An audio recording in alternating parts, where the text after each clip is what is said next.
आपको बता दें, मिडिल ईस्ट में जारी भीषण जंग के बीच 2 दिनों से ये खबर सुर्खियों में थी कि जंग रुकवाने के लिए पाकिस्तान दोनों पक्षों के बीच मध्यस्थता कर रहा है। दुनिया में ना सही, लेकिन भारत में इसको लेकर विपक्षी दलों ने खूब बवाल मचाया। विपक्षी दलों ने इसको लेकर लगातार मोदी सरकार को निशाना बनाया कि आखिर पाकिस्तान कैसे जियोपॉलिटिक्स में ऐसी बड़ी भूमिका निभाने के काबिल बन गया, और इसके लिए विपक्ष मोदी सरकार की विदेश नीति को दोषी ठहरा रहा है। यहां तक कि इसको लेकर विपक्ष ने सर्वदलीय बैठक में भी सरकार को घेरने की कोशिश की, जिसके बाद विदेश मंत्री एस जयशंकर ने पाकिस्तान को दलाल कह डाला और साफ किया कि भारत कभी 2 देशों के बीच दलाली नहीं करता। पहली नजर में लोगों को लग रहा होगा कि जयशंकर ने पाकिस्तान के लिए दलाल शब्द का इस्तेमाल यूं ही किया होगा, लेकिन ऐसी बात बिल्कुल नहीं है। पाकिस्तान वाकई अमेरिका का दलाल है और इसकी गवाही इतिहास देता है। आखिर कब और क्यों पाकिस्तान बना अमेरिका का दलाल, इसे समझने की कोशिश करते हैं। तो देखिए, सूत्रों के अनुसार बैठक में पाकिस्तान की मध्यस्थता का जिक्र आने पर जयशंकर ने तंज कसते हुए कहा कि ये तो 1981 से चल रहा है। अमेरिका ने सालों से पाकिस्तान को ईरान के साथ बातचीत में लगा रखा है। सवाल ये है कि आखिर 1981 में ऐसा क्या हुआ था जिसका जिक्र कर विदेश मंत्री ने पाकिस्तान की हैसियत और अमेरिका के साथ उसके रिश्तों की पूरी कलई खोल कर रख दी है।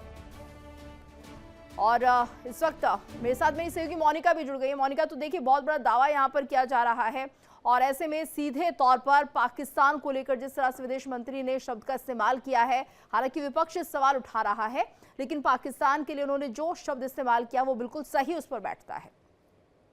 एक बार फिर से पाकिस्तान को लेकर स्पष्ट रुख जो है वो भारत सरकार की तरफ से है। विदेश मंत्री ने जिस तरीके से जिक्र किया है, कल ये पूरी मीटिंग हुई है, बैठक हुई है, जिसमें गृह मंत्री अमित शाह, रक्षा मंत्री राजनाथ सिंह, वित्त मंत्री निर्मला सीतारमण, पेट्रोलियम मंत्री हरदीप पुरी, ये तमाम लोग मौजूद रहे। विपक्ष के भी कुछ नुमाइंदे वहां पर रहे हैं और उस दौरान सवाल दागे गए, सरकार से पूछा गया कि मिडिल ईस्ट में जो चल रहा है उस पर भारत का रुख क्या है। तो साफ तौर पर यह बताया गया सरकार की तरफ से। विदेश मंत्री ने अपनी इस बात को रखा कि एक दिन पहले, मीटिंग से एक दिन पहले राष्ट्रपति डोनाल्ड ट्रंप से प्रधानमंत्री नरेंद्र मोदी बात कर चुके हैं और उन्हें यह बता चुके हैं कि जो कुछ भी पश्चिम एशिया में चल रहा है इसको रुकवाइए, क्योंकि इसका सीधा इंपैक्ट जो है वो भारत पर पड़ रहा है।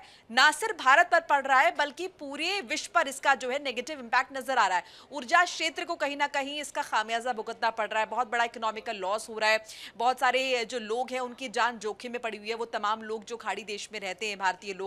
तो इस बात का जिक्र यहां पर जो विदेश मंत्री ने बताया। हालांकि विपक्ष लगातार इस बात से असंतुष्ट था। इस दौरान विदेश मंत्री ने यह भी कहा कि देखिए, हमारे जो ऊर्जा भंडार है, हमारे जो पेट्रोलियम भंडार है, वो भी पूरी तरीके से अभी संपन्न है, भरे हुए हैं।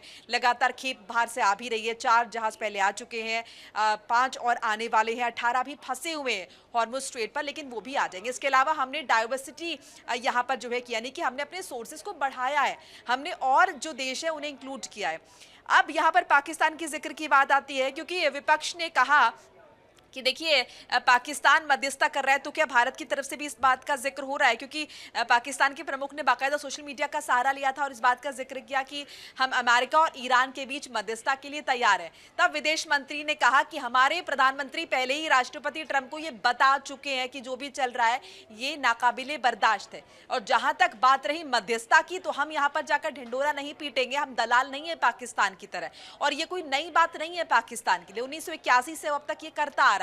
अमेरिका इसके लिए पाकिस्तान का बाकायदा इस्तेमाल कर रहा है। उसने पाकिस्तान को रखा इसलिए कि वो ईरान से बातचीत करता रहे, ईरान के साथ अमेरिका के संबंध जग जाहिर है। ऐसे में पपेट की तरह पाकिस्तान का इस्तेमाल अमेरिका कर रहा है, और इस बात को पाकिस्तान भी जानता है, क्योंकि Pakistan is good for nothing. So Pakistan को ये पता है कि वो भी किसी तरीके से अमेरिका के काम आ जाए और उसके बाद उसका फायदा जो है कहीं ना कहीं उसे मिल जाए। लेकिन ये भूमिका भारत की नहीं हो सकती। भारत और यहाँ पर देखिए, पाकिस्तान का कोई कंपैरिजन नहीं है, इसीलिए कड़े शब्दों में इस बात का जिक्र करना पड़ा।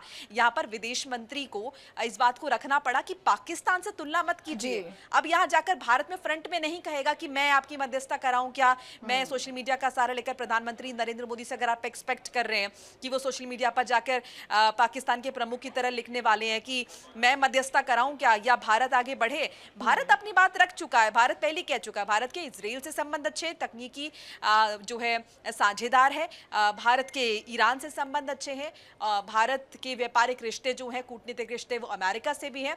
सो भारत ने एक सधी हुई लाइन यहाँ पर ली हुई है।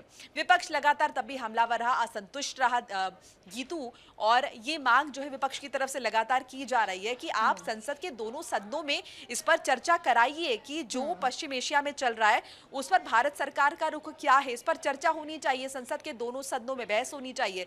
तब जाकर हम इस बात को मानेंगे कि वाकई में सरकार इसे लेकर गंभीर है और सरकार इस बात को लेकर चिंतित है। जिस तरीके से पूरे देश में ऊर्जा को लेकर लगातार हो हल्ला मचा हुआ है, लोग पैनिक सिचुएशन में है।